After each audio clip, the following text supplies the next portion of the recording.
Focus story. The death toll in the cyclone-ravaged state of Andhra Pradesh has now gone up to 26. The Prime Minister, Narendra Modi, travelled to Andhra to take stock of the situation on ground. The Prime Minister surveyed the area along with the Andhra Chief Minister. He also undertook an aerial survey of Vizag. With the government starting relief and rescue work, a clearer picture of the damage has begun to emerge. The Prime Minister announced a relief package of 1,000 crores, declaring that this is just interim relief and more funds will come in if needed. 9 deaths have been reported from Vizag, 1 from Srikakulam and 16 from Visakhapatnam, the city that bore the brunt of the cyclone's fury.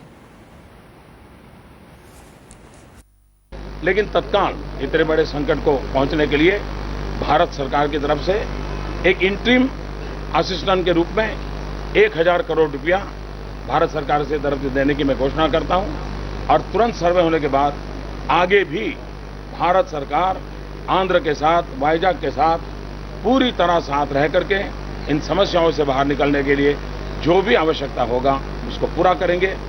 जिन लोगों ने अपना जीवन खो दिया है, जिनकी मृत्यु हुई है, उनको प्रधानमंत्री राहत कोष से 2 लाख रुपया और जिनको इंजरी हुई है उनको 50,000 रुपया भी भारत सरकार में प्रधानमंत्री राहत कोष से हम दे देंगे। धन्यवाद। Headlines today. Correspondents took you across the city of Vizag. How people are now scrambling for basic amenities like food and water. Petrol and medicines are completely out of stock. Buildings across the city have suffered major damages. My colleague Ratnika Sharma reports from a 200-year-old King George Hospital in central Vizag, which bore the brunt of the cyclone. The ruins that you see behind me, if you think this is a scene out of the history documentary, you'll be mistaken. I'm actually standing inside a hospital ward of King George Hospital, one of the major hospitals in Visakhapatnam, built in the British times.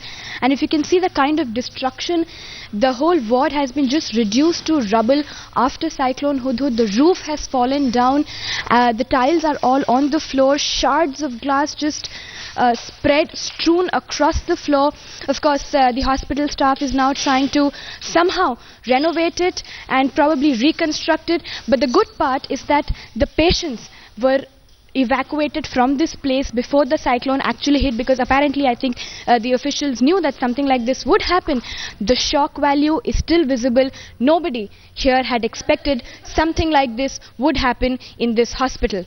With camera person Manohar Reddy, Ratnika Sharma in Visakhapatnam for Headlines Today. Hammered by Hudhud, Vizag is battling more than just shattered glass, uprooted trees and power outages. It is now a fight for food and survival. Panic buying of petrol and rush to claim relief material. This despite the government trying to reassure citizens that there will be no shortages. After being hammered by Hudhud, Vizag is now suffering soaring prices of essential commodities. Our cameras caught long queues outside petrol stations with people turning up with empty bottles. Despite the authorities warning against hoarding, the state claims that there are supplies for 15 days, but local claim otherwise. They continue to claim that the prices are being jacked up by petrol pump owners taking advantage of the tragedy.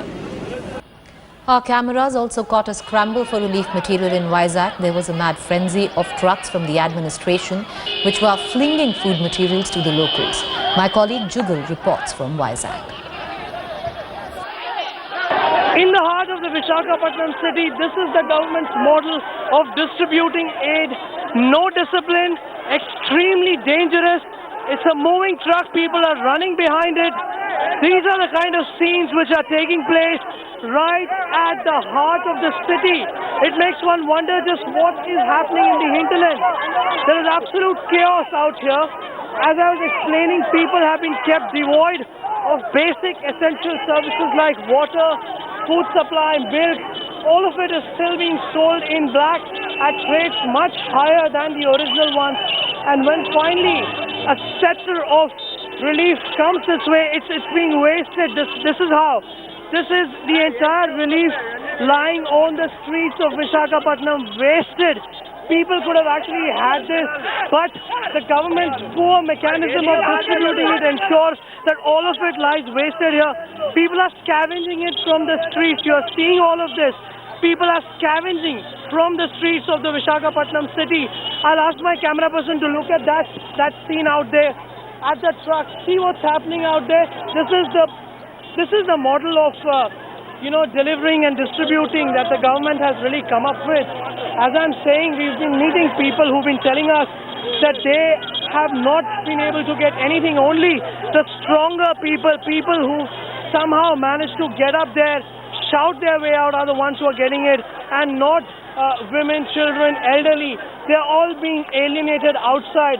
This is a sad commentary on the might is right philosophy. Anyone who can actually be there, shout his lungs out and manage to attract the attention is getting the supplies. Jugal Purohit also caught up with locals who claim shortage of relief material as the city struggled to get back to normal.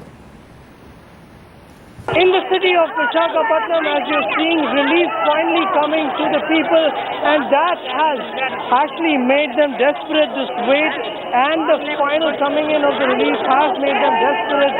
This desperation is there for you to see, understand and assess. People have been denied basic services even as on date. Milk continues to be sold at rupees 100 per litre. Not just that, petrol, diesel prices have shot up by a great degree. That is what is forcing this desperation among people. Despite the roads being cleared, the administration still not able to get these services to the people. And this is the kind of mad rush that has been evoked as a result of keeping these people away from these essential services. Let's speak to a few of them to understand what they have to say. यहाँ क्या दे रहे हैं आप लोग को? क्या दे रहे हैं आप लोग? पानी दे रहे हैं। पानी को सभी प्रॉब्लम है। पानी भी सभी प्रॉब्लम है। करंट नहीं है। करंट क्या दे रहे हैं? करंट टेलीकम्युनिकेशन नहीं है। यहाँ पे क्या दे रहे हैं आप लोग? पानी दे रहे हैं। पानी कहीं पीने को नहीं मिल रहा है। इतना प्रॉब्लम जिंदगी में नहीं है, वैजाग चरित्र में नहीं है।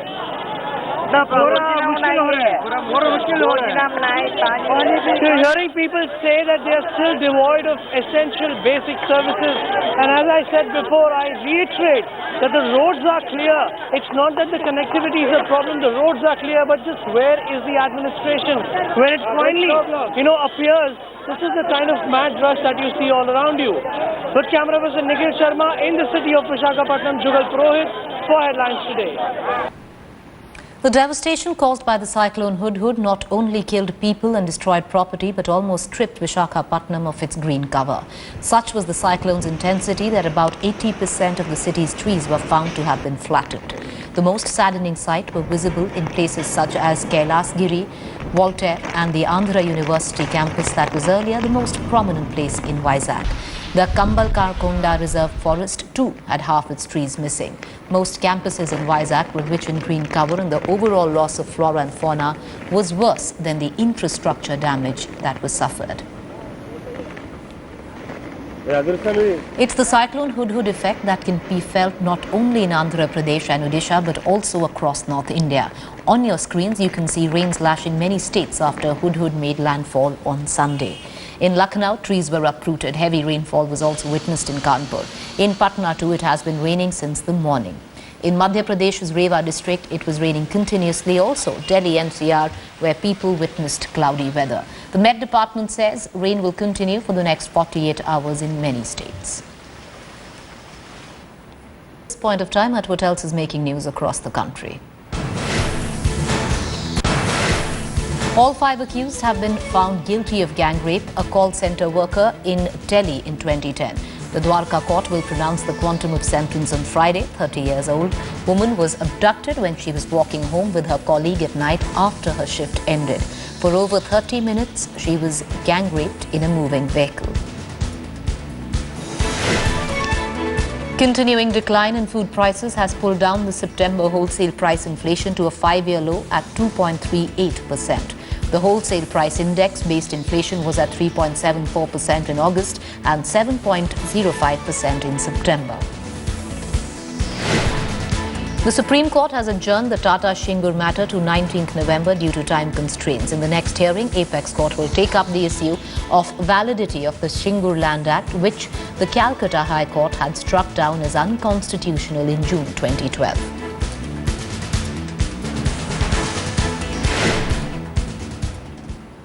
Now, legislations were rewritten, promises were made and tall claims were made when Nirbhaya was brutalized in the national capital on December 16th.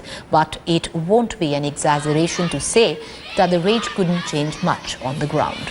After the new government took charge, Modi announced opening of 660 rape crisis centres across the country. And to the effect that Women and Child Welfare Ministry have written to all state MPs asking them to start looking for the land which will be converted into a rape crisis centre. But only 2 MPs responded to the ministry. After dismal response, the ministry then approached the chief ministers of all the states, and till now they are awaiting their response. इच्छा शक्ति नहीं है, political will नहीं है, और अगर होती तो क्योंकि महिलाओं की सुरक्षा, महिलाओं के लिए किया गया कोई भी कार्य वो किसी भी पार्टी पॉलिटिक्स से ऊपर उठकर होना चाहिए, और इसमें ये नहीं देखना चाहिए कि कौन सी पार्टी कहाँ किस प्रदेश में है। महिलाएं हैं, जीती जागती इंसान है, बेसिक ह्यूमन राइट की उनकी दरकार है, और उसको देने में अगर आनाकानी बढ़ती जा रही है राज्य सरकारों द्वारा, तो मुझे लगता है कि ये बहुत गंभीर मुद्दा है, और इसका जवाब महिलाओं को अपने या तो नो वोट करके, क्योंकि 0 टॉलरेंस की बात होती है, वोट देने से इनकार करके देना चाहिए, या सही व्यक्ति या सही लोगों को वोट दिया जाए ताकि अकाउंटेबिलिटी। हर प्रांत में, हर स्टेट में रेप क्राइसिस सेंटर ज़रूर होना चाहिए, क्योंकि जिस तरह से हमारे यहाँ वारदात आजकल हो रही हैं, तो इसमें तो गवर्नमेंट को बहुत जल्दी, स्टेट गवर्नमेंट्स को खुद ही आगे बढ़ के उनको अपनी ज़मीन देनी चाहिए और आगे बढ़ के इसमें हाथ बटाना चाहिए। इसमें कोई पार्टी पॉलिटिक्स बिल्कुल नहीं होनी चाहिए। According to the scheme, every state had to allocate 300 square meters of land for Nirbhaya centers, which will be used to provide legal and medical aid to rape survivors. So far, only Madhya Pradesh, Punjab and Haryana have responded to Women and Child Welfare Ministry's letter. And the irony is that the very national capital, which witnessed the horrific Nirbhaya gang rape, has failed to respond to the ministry. कहूँगा rape crisis centre का क्या concept है? पूरे ज़िले में एक centre खोल के क्या आप इस पे किसी तरीके का कंट्रोल कर पाएंगे? अगर आप ईमानदारी से करना चाहते हैं, हर पुलिस स्टेशन के अंदर एक अलहदा से सेल बना दीजिए, उस सेल के अंदर ऐसे लोगों को बिठाइए कि कोई भी अप्रोच कर सके। कानूनी व्यवस्था स्टेट गवर्नमेंट की जिम्मेदारी है। मैं इतना ही कह सकता हूँ कि ये विषय बड़ा गंभीर है, और इसकी गंभीरता को देखते हुए कहीं वुमेन एंड चाइल्ड मंत्रालय ने इसको मांगा है, तो इस पे ध्यान देते हुए हम सभी को, मैं किसी एक राज्य के ऊपर टिप्पणी नहीं करूंगा, मैं कहूंगा जितने भी राज्य हैं सबको इसमें एक कदम आगे बढ़ना चाहिए। केंद्र ने मांगा, उसके लिए फंड्स हैं, और प्रधानमंत्री भी जानते हैं कि इसमें एक ट्रॉमा सेंटर जो होता है, जो रेप विक्टिम्स का, वो होना चाहिए। तो ये अच्छा कदम है, और सबको इसमें मिलकर इस काम को पूरा। Today, well, Pakistan is not quite giving up on its double speak and double standards. It has violated the ceasefire treaty yet again. Fresh shelling has been recorded at 3 posts in the Balkot area of Poonch sector. The Indian Army has said to have returned fire. This fresh provocation comes right after Pakistan and Indian armies established contact through the hotline to ease the renewed tension at the border. Senior Pakistani and Indian military officials spoke to each other on the hotline today and discussed ways and means to reduce tension along the line of control and the international border. The contact was established today directly between Director Generals of Military Operations of the Pakistani and Indian armies. This new development came around immediately after the UN refused Pakistan's plea to interfere on the Kashmir issue. Meanwhile, Pakistan's Nawaz government was left red-faced after the UN snubbed its effort to internationalize the Kashmir issue. The United Nations reportedly ignored Islamabad's bid to seek its intervention over the Kashmir issue. The world body said that India and Pakistan need to resolve all differences through dialogue to find a long-term solution to the dispute. Sartaj Aziz, advisor to Pakistan Prime Minister Nawaz Sharif on national security and foreign affairs, had written to the UN Secretary General Ban Ki-moon on the escalation of violence along the border with India and sought the UN's intervention. In the letter, Aziz said Pakistan believes the UN has an important role to play in promoting the objective of peaceful resolution of the Kashmir issue.